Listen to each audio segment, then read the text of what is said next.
was supposed to be an ordinary storm. The kind that keeps you awake at night, but eventually fades into nothing. But for Daniel, that storm would never fade. It started with a single vibration on his nightstand, a faint light pulsing from his phone at exactly 10:48 p.m. He didn't notice at first, just the glow through the rain-streaked window. Then the sound. A familiar ringtone. A name he hadn't seen in weeks. Emily. The woman he loved. The woman who died 16 minutes earlier. 2 weeks before, she'd been driving home after a late shift. The rain was heavier that night. Thick sheets of water washing over the highway. She'd sent him one last text, almost home. Then nothing.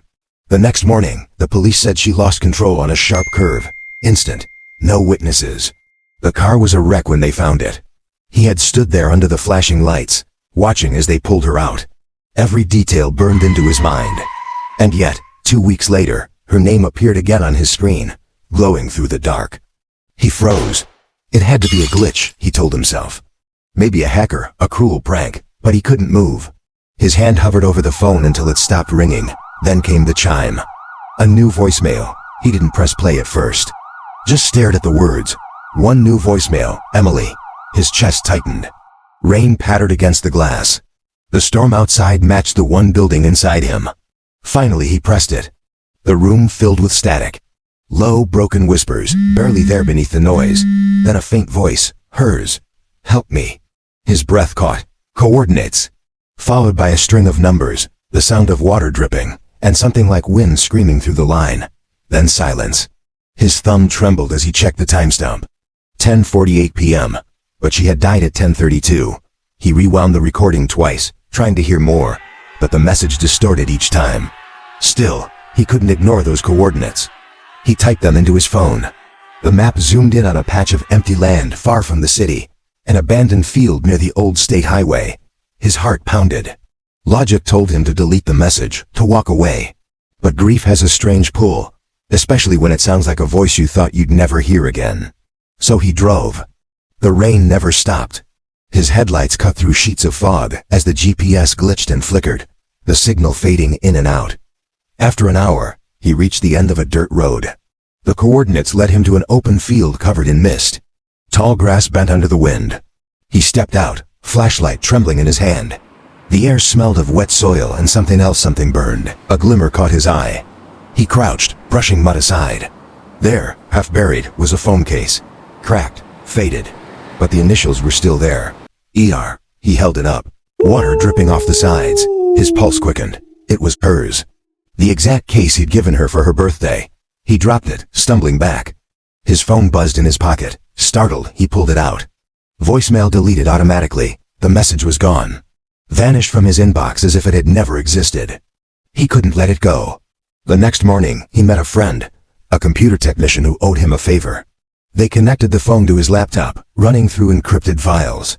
Lines of code filled the screen until one entry caught their attention. Hidden _ audio _ 10_48.amr. The timestamp made his skin crawl. 16 minutes after her recorded time of death. When they played it, the same static hissed through the speakers. Only this time, the voice was clearer. "Don't come here," it whispered, overlapping with her earlier words. The power flickered. The sound warped, like someone breathing into the microphone from the other side. His friend turned pale. "That shouldn't even be there," he muttered. "This recording. It's impossible." That night, Daniel couldn't sleep. The rain returned, tapping against the glass.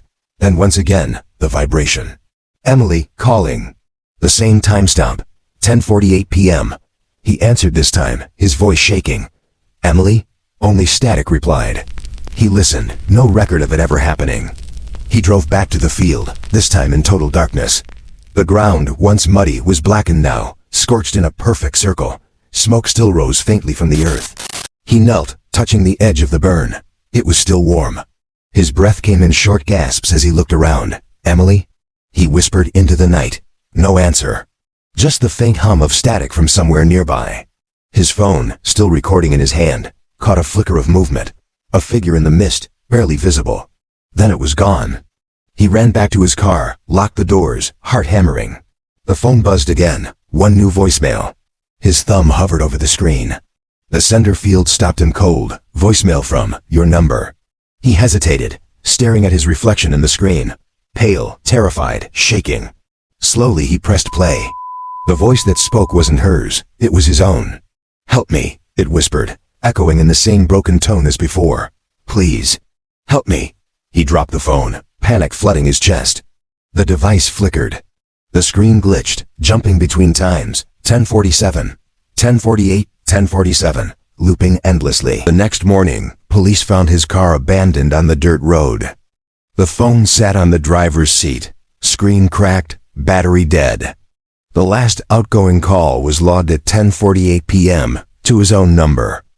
They said the area had been empty for years. No cell signal, no reason for anyone to be there. But every night, at exactly 10:48, the same coordinates ping a signal for a fraction of a second before disappearing again.